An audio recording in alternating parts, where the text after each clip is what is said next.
Friends and colleagues, what are you passionate about? Passionate.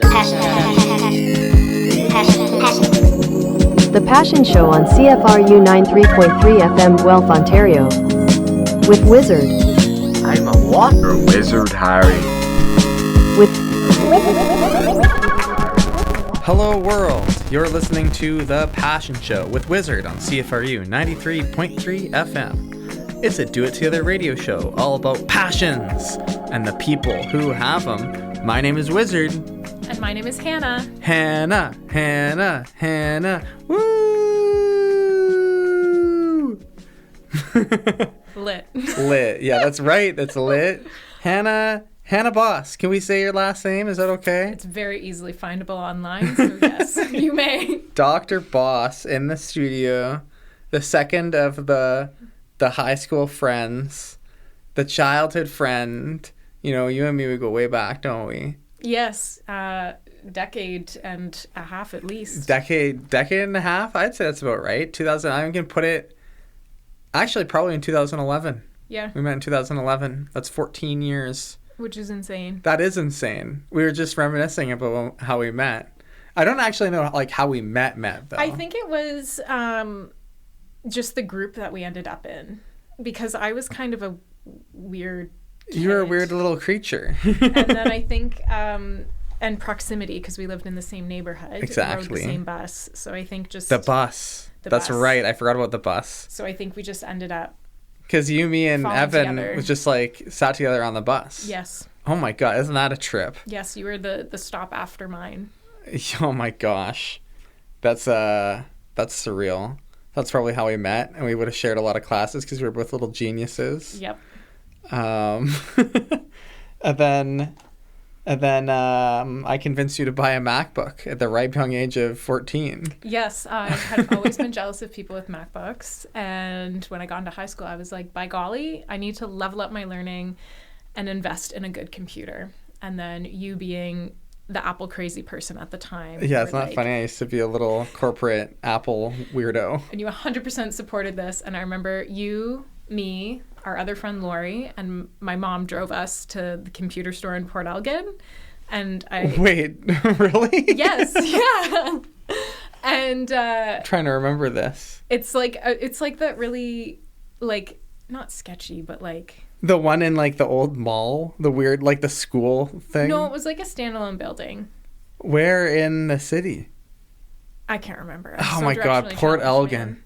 Okay. And so we drove there. And the one way on the other side of town. I know the one. Yes, and then I picked it out, and you were like, yep, that's a good one. And then went back home, and then we got it all set up, and then we took a bunch of goofy photo booth pictures. Yeah, we did. And... As was fashionable at the time. Yes, and now I'm heavily ingrained into the Apple world. Yeah. And have all of the Apple things. You got the Apple Watch on right now. I do. I won this at a conference, actually. I remember hearing about that from Evan. Evan. Pretty sweet.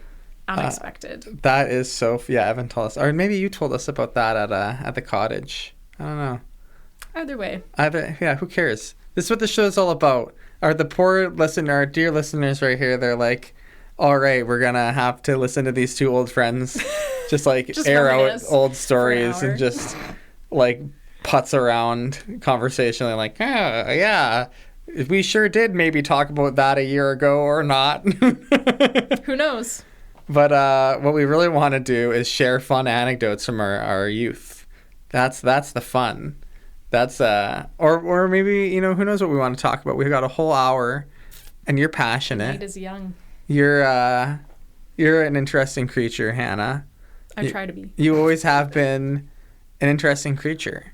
You know, you were our collective girlfriend. That is to say, friend who is a girl. I was the signature girl who was... there was other girls in our friend group, but I think I was the one who was the most consistent. Yeah, you were locked in. Yeah, and then when I started to date Evan, then I was like...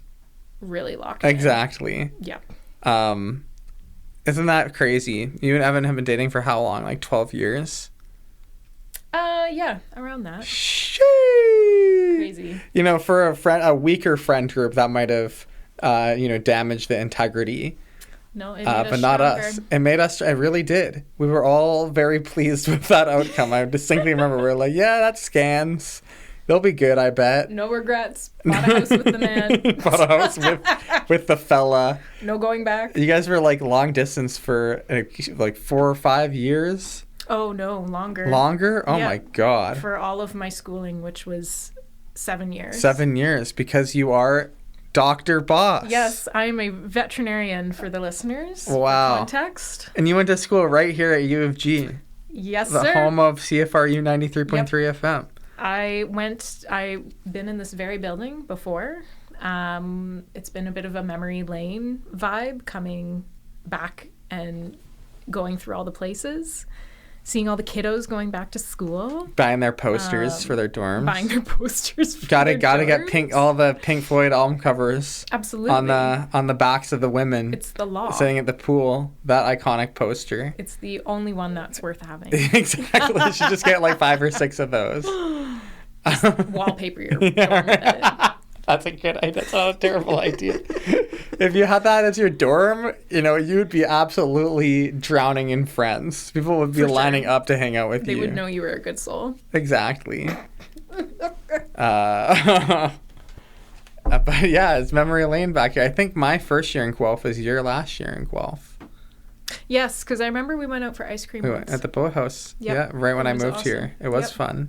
Yep. And then you moved to old Mild May. Yep. Mildmay. And then we lived in Ayton. Ayton. And then we live in Hanover. Yeah, Hanover. Hanover. I'm a Hanoverian now. Is that what they're called? I have no idea. It's not quite as cool as being a Kincardinite. Kincardinate is definitely better. That's a cool word. Kincardinite. It is better. And most of the people that have been on this show are Guelphians or New Yorkians. But you're a Kincardinite. I'm OG. You're an OG. That's so beautiful. It's so cool. Hopefully we get more Kincardinites on the show. We were just talking Absolutely. about how I want to net in our old crew, bring them into the fold. But you know what? I doubt that they're going to listen to this. Or at least Logan won't. He said something funny to me. He was listening. You listened to the Brandon episode. Not yet, because it wasn't working. It wasn't working, but now it is working, so you'll hear so I'll it. have to go back and listen. And I'm curious about how you react to it, because Logan said a funny thing. He Okay. said he had to turn it off after 5 minutes. And I was like, why is that? I thought that was a really funny episode. And he said, it felt wrong listening in a conversation with 2 people that he knows. He was like, this isn't right. And he likes listening to me just talk to strangers. And it's like, you know what? I can kind of see that. Because the Brandon episode, we were immediately, after like 1 second, we were making like little in-jokes about Kincardine. Yes, the 3 minutes that I could listen to, It was very like the vibe of Yeah. our friend group. Yeah. Yeah. We like immediately invoked the dark specter that loomed over grade 10. Which is just such a hilarious place to go to on a public radio show. Very niche. So yeah, I don't blame you, Logan. But maybe he'll be able to lock in for this one. Who knows? Maybe he'll just be so interested in the He veterinary. doesn't, I'll be so mad. Tell him that. And Evan better listen too. Oh, well, Evan will definitely listen. I'll make him listen. Yeah, he has to sit down and hold hand. You make a bowl of popcorn and listen to the show. You drive out to Guelph, hear it on the radio waves. Oh yeah, maybe I'll And make you him. send him over to me for a play date. He's never seen my place. No, he hasn't, has he? No, I want to have a play date with my He's never buddy. met Little Gray either. He's never met Little Gray. I've never seen that guy in Guelph one time. To be fair, he didn't really come to Guelph that often. No. In general, Of course. he was And he's a busy man. He's a busy man. He's busy with the ancient garbage dumps and Yes. all that stuff that he does. Yes.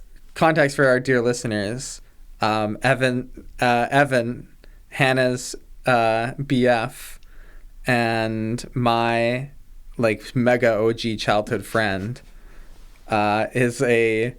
What is his job? Excellent question. What is I his- feel like both Evan and I have such little understanding of what He does. what each other do. Okay. So he doesn't know what you do either. He's like, she's some kind of animal doctor. Animals. I don't really know. So what he does, he is GIS, which is like geospatial analysis stuff, which means Oh my God. a lot of mapping.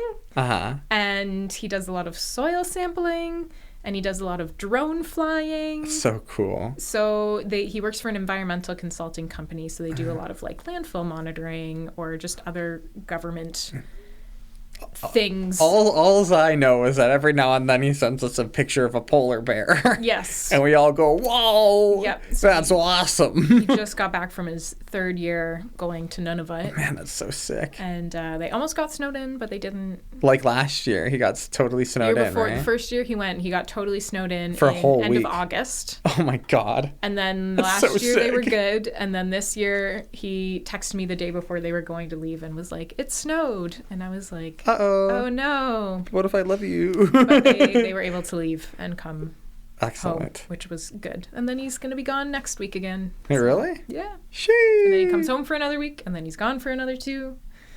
And then And he's going to be reffing hockey. He loves reffing. He was reffing yesterday. Of course he was. Yeah. That's crazy that they're already getting into the hockey. It's only been 4 months that he's been off. Wow. Yep. He loves. But enough about this guy, boring old Evan. He can air out all the interesting mapping stuff on his episode because you're gonna get him to make an appearance on this show. Absolutely. You're gonna tell him how fun it is. Absolutely. So we'll litigate that in the coming months. For now, we want to know about Dr. Boss. Tell us, like, and you know, I'm sort of, you know, now that I think about it, I'm sort of putting onto you that this is, I've made an assumption that this is your passion. I'm not actually sure, but we can talk about your passion later. What I want to know about right now is your veterinary practice. What do you do? Like, what do? I am a small animal general practitioner. So I have 2 jobs right now. So my full-time job is working at a small animal GP clinic, seeing cats and dogs. GP General government practice. Not government plates. No. Not the death General grip. practice. Not the death grips album government Nope. plates. No. You are a grips head though. Yes, That's your 3rd job, is Death Grips and Joy. Absolutely. Mostly the first 2 albums. Oh yeah, Ex-Military and The Money Store. Yes. Those are great albums. They're fantastic. They're so good. Yes. Anyway, you're not in a government plates position. You're a general practitioner Yeah, for correct. small animals. I think if I played death grips at work, it would make the animals very upset. frightened. Not what we vibe for. Okay. No, so I see cats and dogs, and we do wellness appointments, so like vaccines, annual visits. We do sick appointments, so my dog's limping, my cat's vomiting. That one's a classic. That one's a classic. I do emergencies, so sometimes people call day of. My dog has a big laceration. I need it sewn up. And then I do regular surgeries, so spays, neuters, and then other fun surgeries like foreign bodies, toe amputations. Foreign bodies? So if an animal eats something it shouldn't, Uh-huh. and then it gets stuck inside the GI tract or in the intestines, Ooh. then you got to go in, cut it out, so everything Woof. back up. That's what a dog says. That's what a dog says. And a cat says, meow. Oh, bark. That's one good. job. And then my other job is emergency clinic. So it's coming on a year now. The Blue Water Veterinary Emergency Clinic was opened in Owen Sound. That's right. You've mentioned this. Yeah, so a bunch of the there was kind of it was getting more and more challenging to provide consistent aftercare for people in the Grey Bruce area. So a bunch of the veterinarians in the area kind of spearheaded starting an emergency clinic that would be open 24/7 on the weekend, accessible to everybody. So we started that last September, and so I do that roughly once to twice a month. And see all sorts of crazy things. Yeah?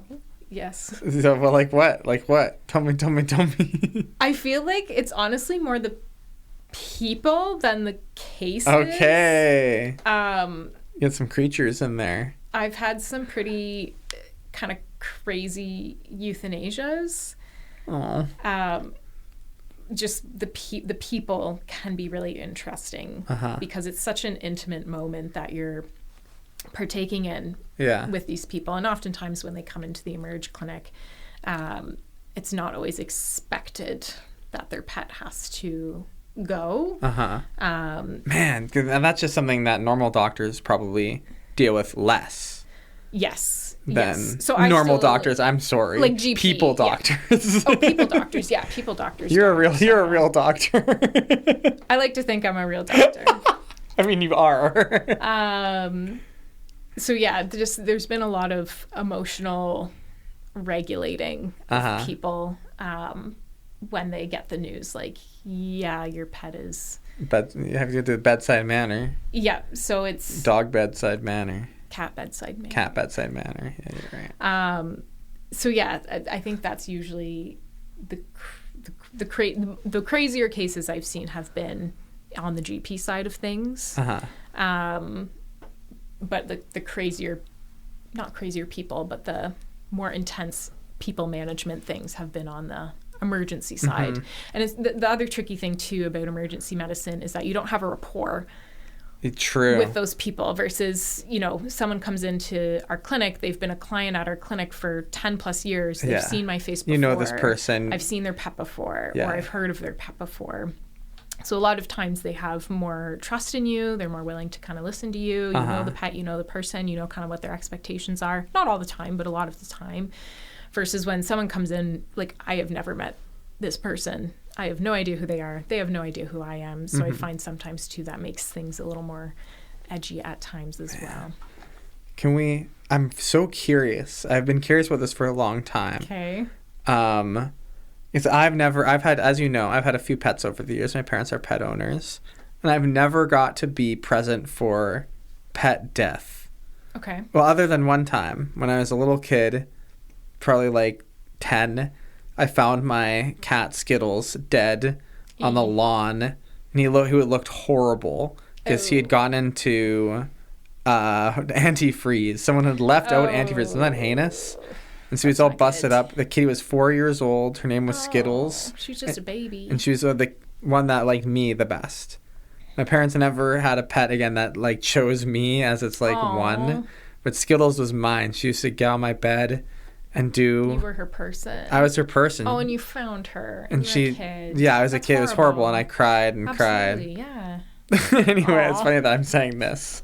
I wasn't intending to tell this story, but then amazingly, my grandpa Larry, a pious man, was with me at the time. You've met him.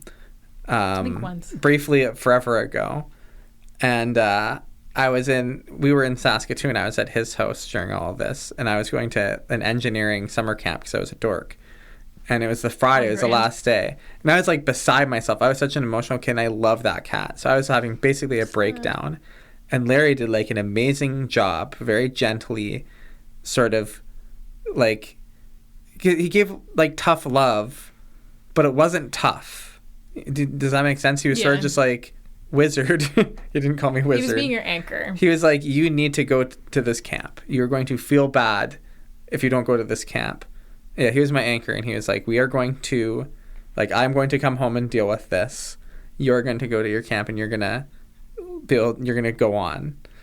And anyway, so that was good. It's what Skittles would have wanted. It's what Skittles would have wanted, exactly. He was my government plates, or my general practitioner, that is. Oopsie.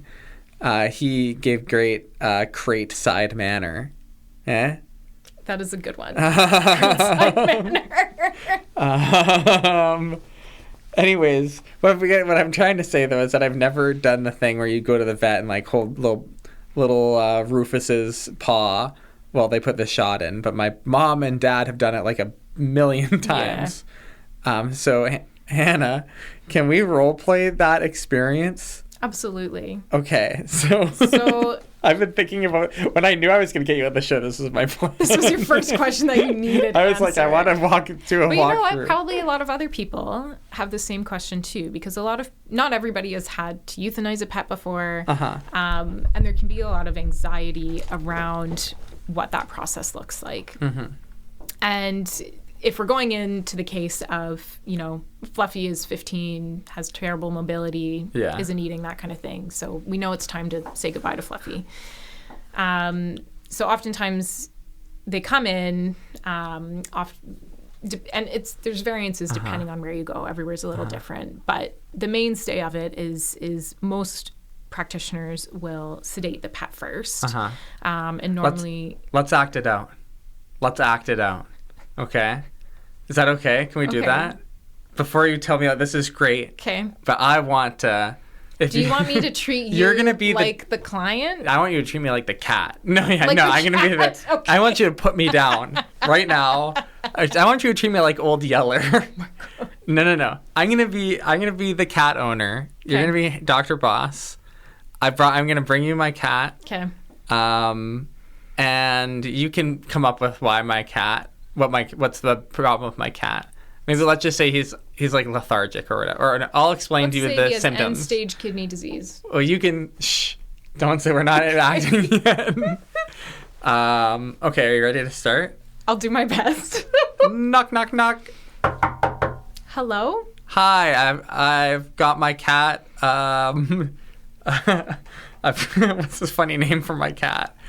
I've got my cat Schneebler the Destroyer here. He's very lethargic. He just suddenly, 2 days ago he was fine, but he's barely moving around, and he's not walking straight. He keeps bumping into the wall, and he's not eating his food or drinking his water. I'm really worried about him. Can you take a look at Schneebler? I will absolutely take a look at Schneebler. I'm doing my physical exam. Okay, physical exam. Am I in the room right now? Yes, we do our physical exams with the client present. Okay. It's okay. It's okay, Schneebs. I can tell that he's lost a lot of weight and a lot of muscling. Yes, he has. He's pretty dehydrated. Mm-hmm. He's got some pretty bad dental disease going on as well. We can do some blood work to see if we can find the exact cause of what's going on here. Okay. Would you recommend that, doctor? How old is this cat? How long have you had this kitty cat for? Oh. I've had this... Schneebler? Schneeblar. Schneeblar. My apologies. I'm sorry, I'm lashing out. I'm just really upset right now. Understandable. Schneeblar is 16 and a half years old. Yeah, so... She's getting up there. She's not a spring chicken anymore. No. So I would say that the two main courses that we can go, and my job is to give you all of the options. One is we can dig deeper and see if we can kind of find out what's going on. Actually, there's 3 options. So one is we dig deeper. 2 is we can try some supportive care and see if we can get him turned around. So, anti-nauseas, fluids, that kind of thing. Or 3 is to consider humane euthanasia because he is pretty sick. Yeah. Aww. And he is pretty old as well. What would you recommend, Dr. Boss, if this was your cat? That's always a really challenging question to answer. And there's a lot of variance in what works best for every different person. Is there someone that you want to call that you can chat with and go over these options? Yeah, I'm going to call my cousin. Hey, now you have to be my cousin. Ring, ring. Cousin Luann. How's it going? Hey, King. Hey, yo. Schneebler, remember my cat? Hell yeah, brother. he's a knocking on heaven's door, and the doctor told me that I should kill him. What do you think about that? Is that really what she said? No, she said I could keep him alive and try supportive care, or I could humanely euthanize him. What do you think, Luann? My cousin? I think it would be very reasonable to say goodbye. Oh, is that true? Yes. Oh, man. Well, how are the kids? Fine. And how's that Johnny of yours? That sly Divorced. son of a gun? No. I'm sorry to hear that, cousin It's Luann. for the better. All right. Well, I hope you take care out in Anchorage, Alaska. Carry on your good work at the earthquake monitoring station. Peace out. All right, bye. Click. Okay, you're Dr. Boss again. I've come to a difficult decision. I think it's time to put down Schneebler the Destroyer. I think that is a very kind choice for him because he is pretty sick. So I'm going to walk you through what the next steps look like. Okay. So if you prefer, we can stay in this room, or we do have a room with some comfortable couches that we could move you in, whatever your preference. Mm-hmm. Normally what we do is I want to stay by his side. Absolutely. I mean, her side. Yeah. Okay. So normally what we do is we'll give him some sedation. It'll take away any pain, make him sleepy. Okay. And then after that, we'll follow up with 2 different medications, which I'll go into at the time. Okay. Once he is nice and sleepy, which takes about 5 to 15 minutes, we'll take him briefly to our treatment area where we'll put an IV catheter in so we have direct access into his veins. Okay. Now, I know this is a challenging thing and you might I'm not have beside thought myself. about it. Uh-huh. Do you know what you'd like for aftercare? Would you like to take him home? Would you like to get him cremated? I want him cremated in a jar. Would So you he like can his be with- ashes back? Yes. Okay, so what I'm going to do is... He's got to go in an urn. Yep. So he can be with Skittles. I think that's lovely. So there is some urn options, and if you're not ready to choose them now, that's okay, but I'll bring you in the urn options so you can take a look. I'm going to pop out, and there's just some legal paperwork I have to get you to sign before we proceed with the next steps. Okay. So then I would exit the room. Okay. Clomp, clomp, clomp. And then normally I have the veterinary technician or one of the support staff go in and go over the paperwork with them. Okay. And then depending what's going on, I might pop into another case that I have on the go. You let that happen. Yeah, so I let so them... Signature. And then if they want to go into the other room, then we'll escort them to the other room. Sometimes they just want to stay where they are, which is fine as well. And then I would come in with the sedation. Hello, doctor. You have some sedation. I see you're trying to get out of the play. Didn't you? No, you didn't take drama. I didn't take drama. You did visual arts because you're an incredible drawer, painter, and stuff. Yes. So this You is rascal. a little painful for me.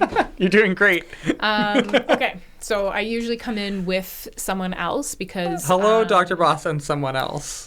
I find it's nicer for someone else to hold the pet so that the pet parent doesn't have to be associated with us poking their pet. So I'm just going to borrow him from you for a minute. Okay. And I'm going to have Sarah here give him a little snuggle. Hi, Sarah. I'm going to give him his sedation. Feels like a little bee sting sometimes, so sometimes they don't like it, but it'll make him really comfortable once it's on board. And I'll give him a little poke, and then sometimes when they're really sick, they'll just not react. Other times, Yeah, if they still have he's really some- busted up. He's not reacting. Okay. She. So she... I thought it was Was it he? I don't know. It was a They. he. It was a he. Kitty, maybe. Okay. Ambiguous kitty. Just like Sophie. Just like so. I had a gender ambiguous. I'm a wizard again. I had a gender ambiguous cat named Sophie, who was born technically a male, but she was Sophie. And loved her. we did love her very much. Rest in peace, Sophie. God bless her soul. Anyways, okay, back in. I'm Dan again.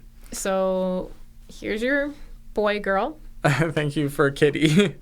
We're going to check in about 5 to 15 minutes. If you have any concerns, just open the door, give a holler, and someone will be in right away. But we'll check in about 5 to 15 minutes. We're just going to turn on this little lamp here and turn off the big lights so it's nice and calming for him as he gets sleepy. And then we would leave. And so do some 10, stuff behind 10 the minutes scenes, pass. 10 I minutes cradle my pass. little We check in and baby. we see how's he doing. Oh, he's asleep now. Okay, Oh, so my sweet baby. I'm going to borrow him and we're going to take him to the treatment area for a couple minutes and we're going to get an IV catheter in and then I'm going to bring him right back to you. Okay. What's an IV Catherine? IV catheter.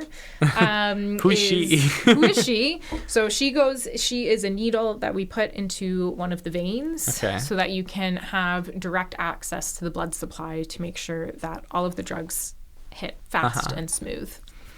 So normally you'll just see a little bleb of a tip of something out of their arm. Gotcha. Normally it's in one of their front arms. Sometimes if they have bad blood supply, you have to put it in a back leg. But normally it goes in one of the front arms. Nice. Okay, I know all about that. I'm donating blood tomorrow.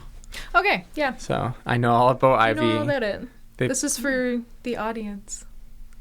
This explanation is Oh, for the okay. Yeah, audience. this is for them This over is for there them, in the in the chair. Okay, so then I would come back in. Okay, hi again, Dr. Moss. Okay, so your boy is pretty darn sleepy. I'm going to give him to you now, and I'm going to walk you through the next couple steps. Okay. So I'm going to give him 2 different medications. One's going to put him into a really deep sleep so that he's unconscious. Oh, what's that medication called? That one's called propofol. Okay. Or alfaxalone, depending on the clinic. Okay. And then the one after that is the one that will then stop his heart. Sometimes as their body shuts down, his eyes might stay open. He might take some deep breaths, do a big stretch. Sometimes they can let go of their bladder or bowels too, which is why you might notice there's a little bit of crinkly in the towel here, and that's just a little pee pad we've put on there so you won't get wet. Do you need some more time with him before we proceed with the next steps? Just 2 seconds. Can I just say something to my boy? Schneebler the Destroyer, you're the most amazing fur baby in the world. You gave me the past 17 and a half years have been the best of my life. The fun we had running through the fields, killing field mice together. I'll never forget those days. Sometimes I wish that you were a person so I could talk to you and tell you all the ways that you've influenced my life. You're more than just a kitty. You were a cat. Mwah. It's beautiful. He was so lucky to have you. You are the Destroyer, Schneebler. We called you Schneebler the Destroyer, but you were Schneebler the creator of dreams. It's beautiful. I'm done. I can't anymore. Do what you must do, Dr. Boss. Okay. I'll take him to our treatment area. We'll give him lots of love as we say goodbye. Okay. Is it done? Are you free? Yeah, and scene. Oh! Because then we just do what you described, and that's the end of the cat. Yep. That's the end of the cat. Wow. That was okay. That clarifies things for me. I'm leaning back again. I was forward in actor. You were in mode. It's been a while since I'm not sure we've ever had a little improvisational skit like that on this show. We have not. And so that's a passion show first. We'll be happy to know. Proud to be part of it. I believe you're also the first doctor to be on this show. I'm honored. So I worked hard for those letters. You did.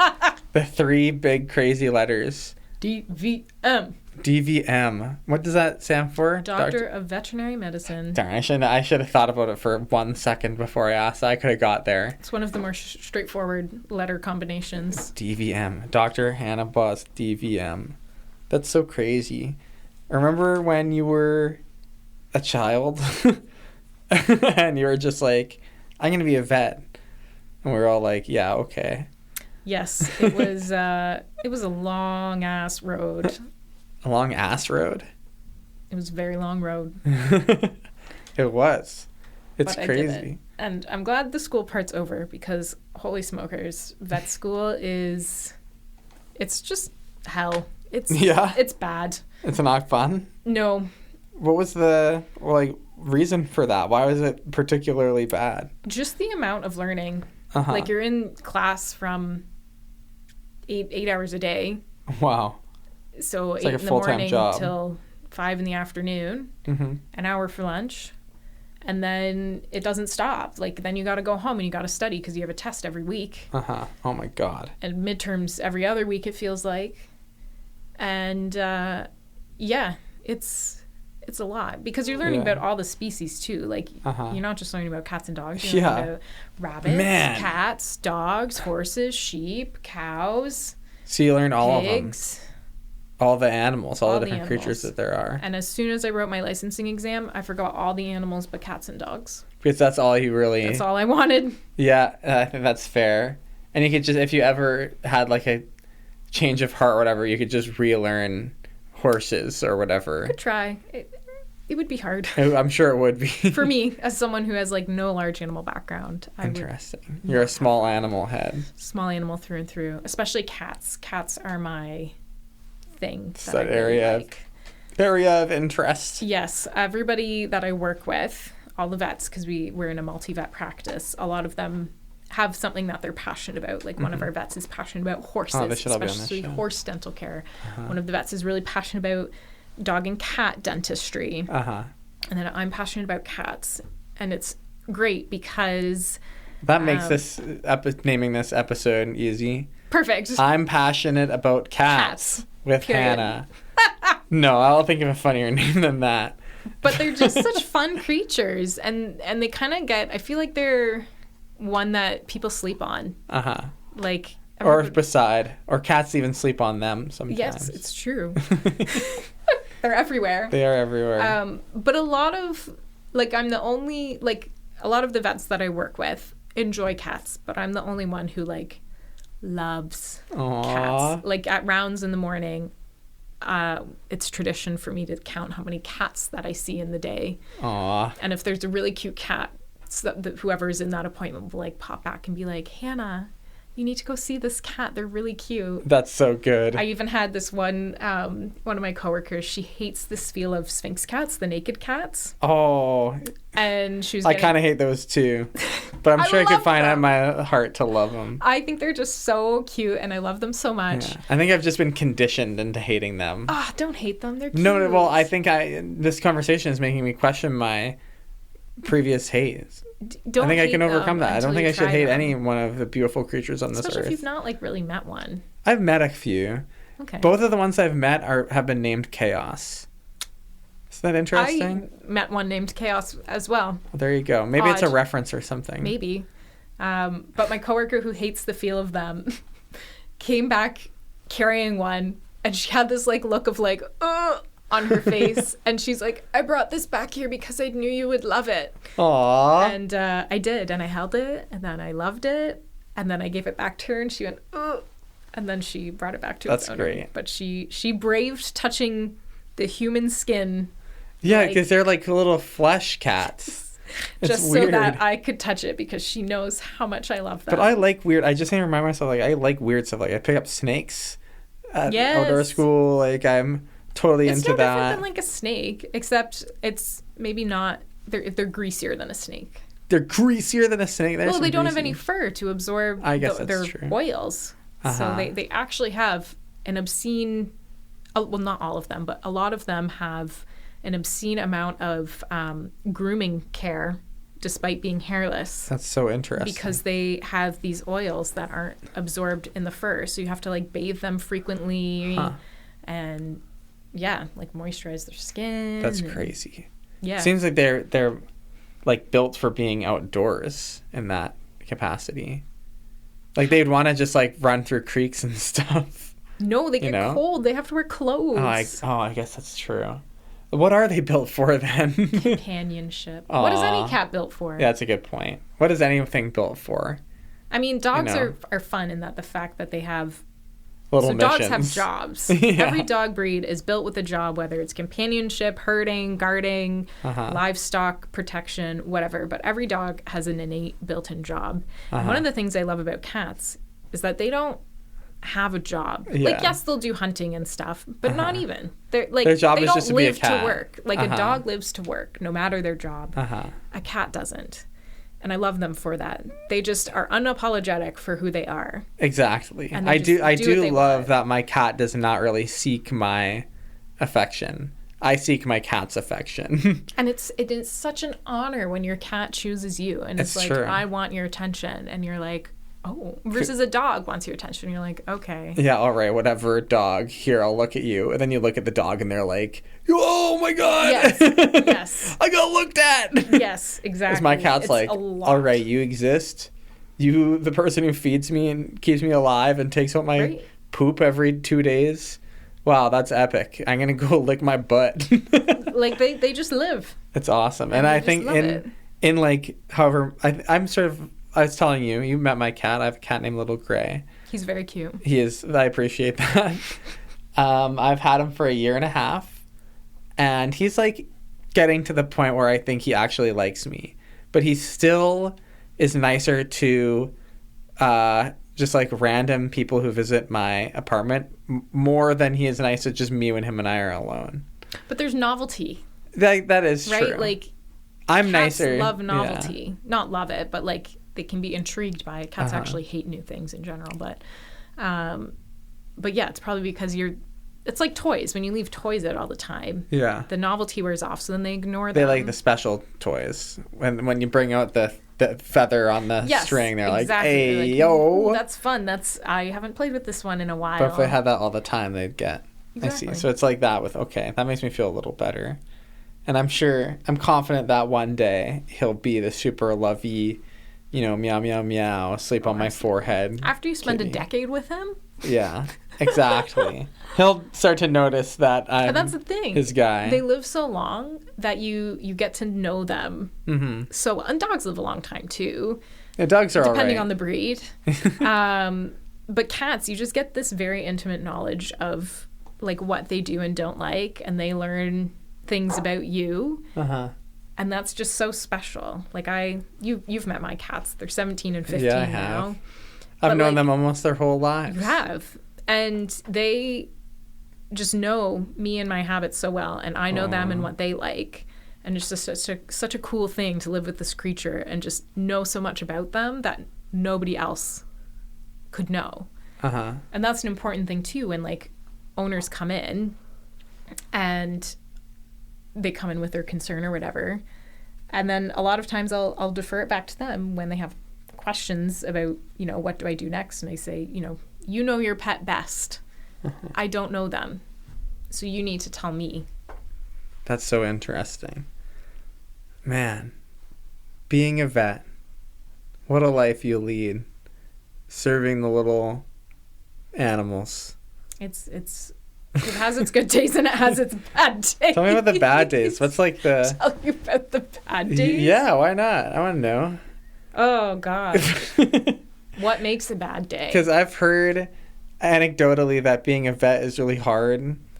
And... We have one of the highest suicide rates among professions. Rest in peace, vets. Hannah, don't do that. I'm not planning on it excellent. right now. Thank you. We'll see you in 10 years. I appreciate that. If you're listening to the show and you're a vet, just remember you are loved. Yes. And you can be on the show if you want. Hit me up. wizard@thepassionshow.ca.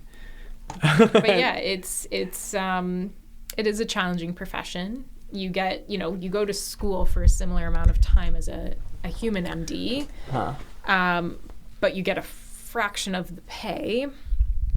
And bogus. It's hard. You're emotionally managing people a lot. You're trying to advocate for pets when owners aren't, understanding the severity of That's right. what's going on. You told me about this a few years ago. I think we had a conversation at our mutual friend Logan, though Logan loves when his name gets said on the show. Logan. Logan. At Logan's cottage.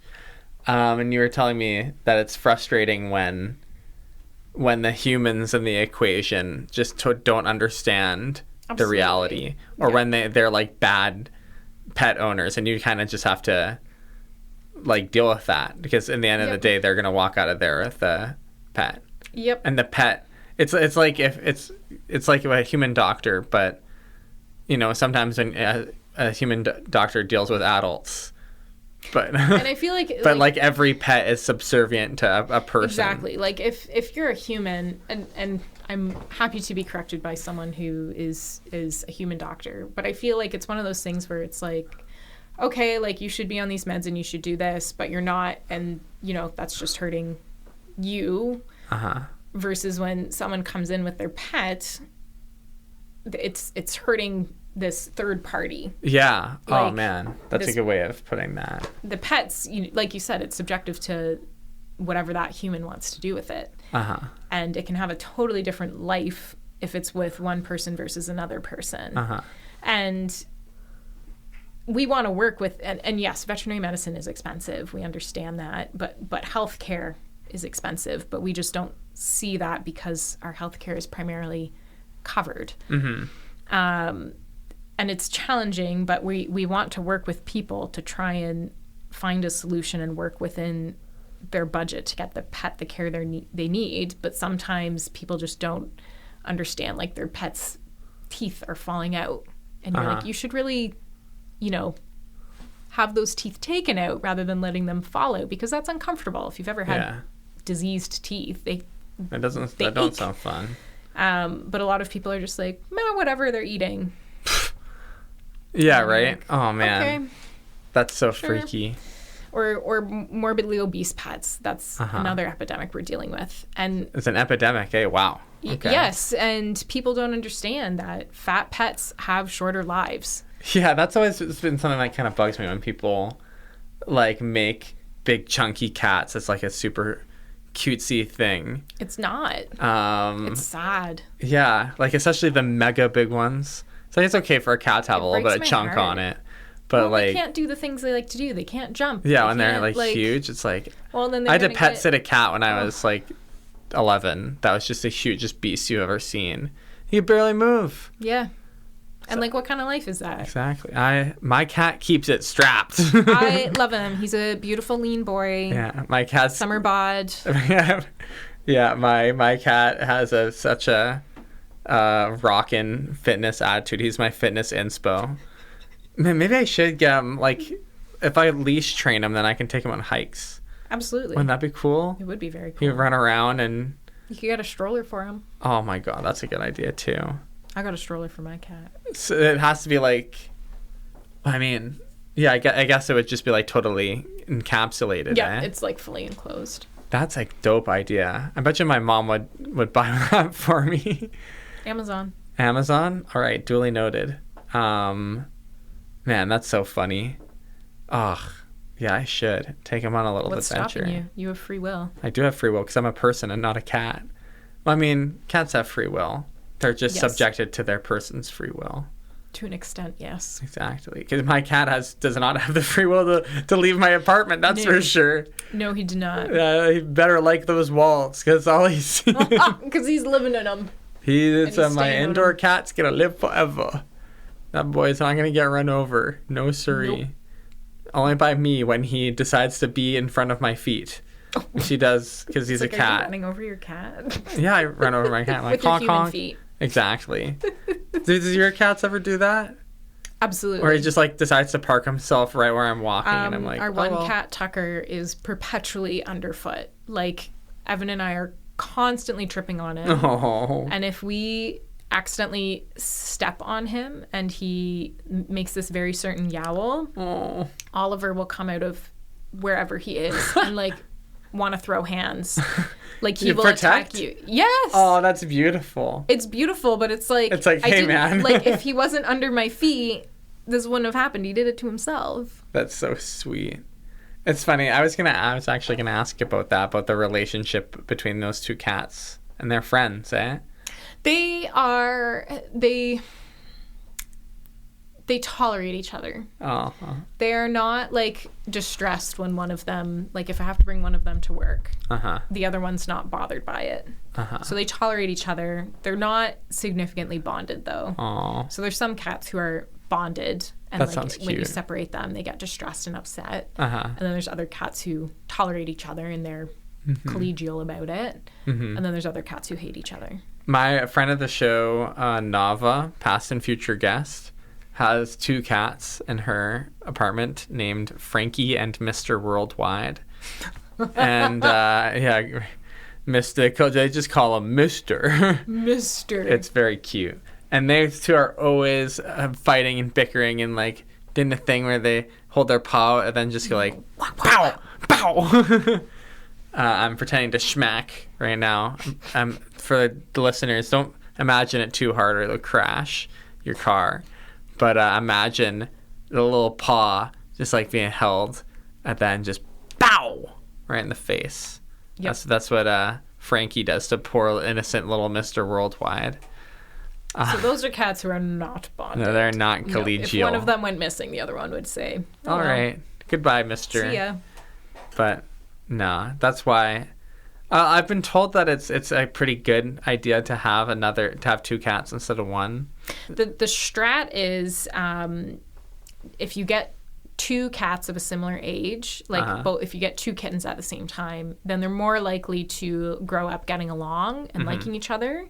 Versus if you have a cat and then introducing another cat, there's always the possibility that they are gonna hate each other, and that can be not a fun road to go down. Because they could probably even like injure each other, eh? Oh, absolutely. Like that would be so sad. Cats have dirty mouths. Yes. If you get bit by a cat, you get a little bite from a cat and get all infected. Gets bit by a cat, you're going to the hospital immediately. Really? Wow. Yes. Does that happen? It must. Fortunately, we don't get bit often. It's like once in a blue moon someone at the clinic gets bit. More often we get scratched before we get bit. Gotcha. And often if a cat is starting to escalate, then we're pretty quick to say, okay, either we think about rescheduling with some pharmaceuticals on board to take the edge off and see if your cat cooperates better, or we need to escalate to sedation for everybody's safety. Wow. Because it's not fair to the cat to stress them out and keep pushing them. No, exactly. They don't want to. And it's not fair to the staff either to risk injury. We should do that at outdoor school. Get bit by cats? No, we should sedate. No, I'm just kidding. We should not do that. I'm clarifying. We should not sedate the scary children. We love the scary children. But and kids have clean mouths. Comparatively to a cat. Yeah. But yeah, if you get bit by a cat, like my one cat, bad news. He got out once when I was younger.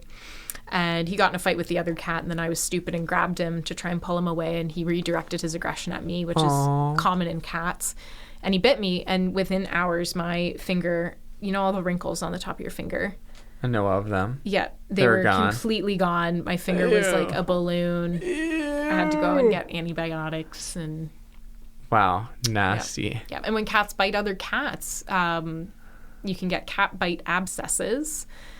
And they're super satisfying to pop and drain. Oh, yeah. You can Dr. Pimple Popper. Yes. Dr. Abscess so Drainer. Good. You're a sicko. That's an often forgotten Hannah fact, is that you're a sicko. And you love weird and gross I do love stuff. Weird and gross things. You've always been a bone collector. Yes. A roadkill. Do you do the roadkill thing where you like stain and like bleach the bones? The trouble is that I haven't lived in an actual home that I own in a very long time. Oh, well, welcome back. You can start your weird operation again. I can start collecting again now that I have That's a exciting. home that I own. There are my lots. landlords aren't going to judge. In the outdoor school universe, there are lots of people who do that stuff. I've become more familiar with it. Because I used to be repulsed by your weird bone stuff. Because in high school, I was like a little programmer nerd, but now I'm like an outdoor school You're like, what is this cool guy. I'm like, let's go. Bones? Hannah should collect roadkill. I used to keep a tarp in my trunk, specifically for I had a couple friends who were into that, and they'd see roadkill, and they'd be like, Wizard, pull over. It's very thoughtful of and you. then there's the tarp, so it's like, all right, throw that porcupine in my trunk, and then we'll go put it in your no biggie in your plastic bin, and you can dump acid on it or whatever. I prefer or get bugs to eat it. Yes, my preferred method is put it in a bin with water, set it somewhere and forget it, and just leave it there for 3 months, and it'll figure itself out. Is what it's Maceration. Yeah, that's what they do. And I like it because it's easy. You throw it's it in a natural, bucket of water, and you get some and then bones. you leave it, and then check on it every once in a while. Put more water in if you need to. Man, that's and crazy. Then you're left with a. You're making me want to own a home. Well, I've always wanted to own a home. But if I owned a home, I wouldn't be doing the bone thing. I'd be making mead. Dream of us, of this generation is to own a home. Yeah, right? It's like the most outrageous dream. But hey, you and Evan did it. Yeah, and our landlords were like, we're selling the home. And then we were like, oh, I guess we need to buy a house now. Yeah. Man, that's crazy. I'm so excited to see your guys' house. I'm excited for you to see it too. And Greg and Jamie, friends of the show, they have a house too. Have you seen their house? Yeah. Weren't you at that? No, you weren't. Probably working. You were. Oh my gosh. That's if I'm not tragic. at something, it's because I'm working. That's so tragic that you can't come to our. Now we're just doing more friendship inside baseball that no one cares about. Yes. But we're going to be having a function, and Hannah won't be there, and it's so sad. But you'll be there in spirit. I'll be there in spirit, and through Evan. And we'll see exactly. Evan will carry your beautiful torch, and I'll get to tell everyone about this experience we're having right now. You should just play it live for them. That's a good point. I should. And in fact, I don't even think... I think this episode might be airing that weekend. Which is crazy because it's been a long time. Excellent. So that's a very real possibility. Passion show viewing, play Brandon's episode, play my episode. That sounds like the most cringeworthy possible thing. Perfect. I can't think of anything better. You never know. Maybe on my night shift I'll listen to it. Maybe I'll have some more with high school friends done by then. It's exciting. It's a new frontier. You're gonna quickly start recognizing the patterns as Hannah is a current listener. She's going through. She's going to say, another outdoor school person, another There's random already little been like artist 4 from. of them. Well, there you go. Because the more recent ones are very GOS heavy. The older ones are very just like random artists from Guelph heavy. But both are valid. And you're gonna hit somewhere it's just people I know from the Guelph Grotto climbing gym. There's gonna be a bunch of those. I love that. It's gonna be fun. You're gonna have a great time listening to the show. I'm already having a great time. Well, there you go. I'm happy to know that. We're at the end of the show. Wow. Can you believe that? The No, first little bit I would is wait. slow, and the last big old bit it's fast. As is tradition. As is tradition. Thank you for being on the show, Hannah. You're the Thank best. you for having me. This has been a thrilling experience. We're going to do our little thrilling. That's great. We have a tradition, as you know. Every single episode of The Passion Show ends with the sharing of gratitude. I love it. To ground us and take it home. I'll go first. You'll go second. That way you get to end the show with your Fantastic. gratitude. So we're coming in a little early, too, so we can have some nice chunky gratitudes here. Excellent. I'm feeling grateful for the wind and the rain and the clouds in the sky. Feeling grateful for the sun. Feeling grateful for the Aramosa River. Feeling grateful for my cat, Little Gray, my special little guy who I love the best in the world. I'm grateful to my friend Kaylee who gave me that cat. I'm not sure I offered. I'm pretty poor. Maybe hopefully I offered her some money. I don't know. It was a while ago. He was a foster fail, perhaps. Essentially. No, he was just oh my gosh, my cat had a baby. Dang it, I can't afford this. That's a Happens type. to the best of Yeah, us. exactly. So I'm grateful to Kaylee for letting me have Little Gray, and I'm grateful for my cat. I'm grateful for his love. I'm grateful for all the critters and creatures in the forest. I'm grateful to you, Hannah, for making the drive to be on this Absolutely. radio show. What are you grateful for? Oh, so many things. I'm grateful for cats existing and evolving. That's fantastic. True. Cliche, but I'm grateful for my family. They're lovely and supportive. Helped me get through miserable vet school. Yeah. I'm Lovely grateful people. for Evan for taking care of me when I'm working late. He always makes dinner for me, which isn't very kind. That's my boy. He's doing it right. I'm grateful for Evan, too. We're grateful for Evan. I'm grateful for my coworkers. I think they help keep me sane and bring joy to those hard days. I'm grateful for my 2 cats who've been with me through all of the schooling and also kept me sane. I'm grateful for nature, birds, fall. I'm grateful for fall, reading, books, learning. I'm grateful for learning. Beautiful. And the ability to learn. Beautiful. The privilege to learn. The privilege to learn. Yeah. Isn't that the truth? Hannah, thank you so much for being on the show. I've been Wizard. I've been Hannah. And please remember that only love will stop the killing. Only love will stop the killing. Only Seul l'amour arrêtera le meurtre.